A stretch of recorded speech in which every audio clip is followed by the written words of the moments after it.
నేరుగా మన వారిని కూడా వదిలి నేరుగా ఉత్తర దేశం వెళ్ళాం. ఆ ఉత్తర దేశంలో కూడా మనకు సరిపోయిన వారి కోడలు కుదరలేదు భార్య.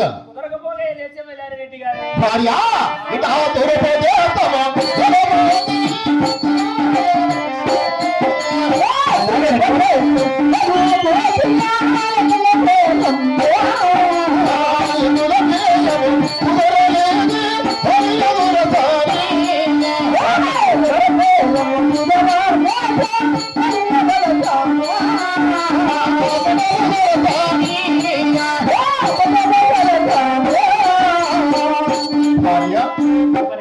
నేరుగా ఉత్తర దేశం వదిలి నేరుగా తూర్పు దేశం వెళ్ళాం. ఆ తూర్పు దేశంలో కూడా మనకు సరిపోయిన వారి కోడలు కుదరలేదు. అప్పుడు ఉత్తరము, తూర్పు, దక్షిణము ఈ 3 దేశాలు తిరిగాం. ఈ 3 దేశాలు మాత్రం ఎదురు వేరే కుదరలేదు. ఆ తలారి వాడు నా మాటలు వెనక ఏం చేశాడు? భార్య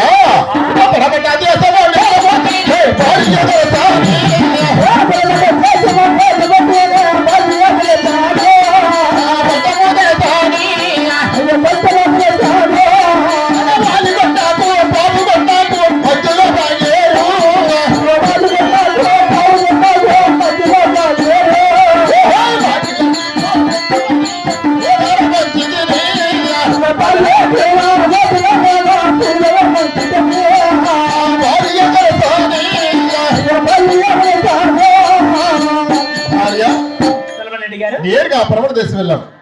ఆ పరమణ దేశం పావుగొండకు మన వాలిగొండ మధ్యలో పాగేడు. అవును కదా, ఆ పాగేడు ఒడికెళ్ళాం. అప్పటికి 6 రోజులు పొద్దయింది. ఎత్తులు వేరే కుదరలేదు. ఆ పాగేటు గుడారం వచ్చాము. ఆ రాత్రికి నివసించాము. తెల్లవారు లేవగానే నువ్వు ఇచ్చిన సత్యం నమ్మసాలంత రొక్కమ తలారి వాడు ఒక్కడే తినేశాడు భార్య. అప్పుడు ఆకలి అనగా అది ఏ పావుగొండ పట్టం పోయి కోవిడ్ వారి ఉదారు పోయి భీమ బాణం తీసుకురామంటే అక్కడ ఎవరో దేవతమ్మను చూశాడంట. వాడు వచ్చి నాకు చెప్పగా నేను తలారి వాడి దగ్గర వల్ల మరి కొరట స్థానం ఆడుకొని అదే పావుగొండ పట్టం పోయి ఆ దేవతమ్మకు కాయి కొట్టి కర్పూర వార్తీగా నా సరివారి కాపు వారంతా పక్క నవ్వారు. ఆ నవనకారం ఏమో తొందరగా తలారి వాని అడిగి విచారించమంటే భార్య వాడు తెచ్చిపెట్టాడు, పెద్ద కరికారం తెచ్చిపెట్టాడు. అది ఎలాంటి కరికారేమో రెడ్డి గారు? భార్య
పెట్టాను. అవును, హౌమాన పాలయ్యాను, నవలు పాలయ్యాను. అవును కదా రెడ్డి గారు.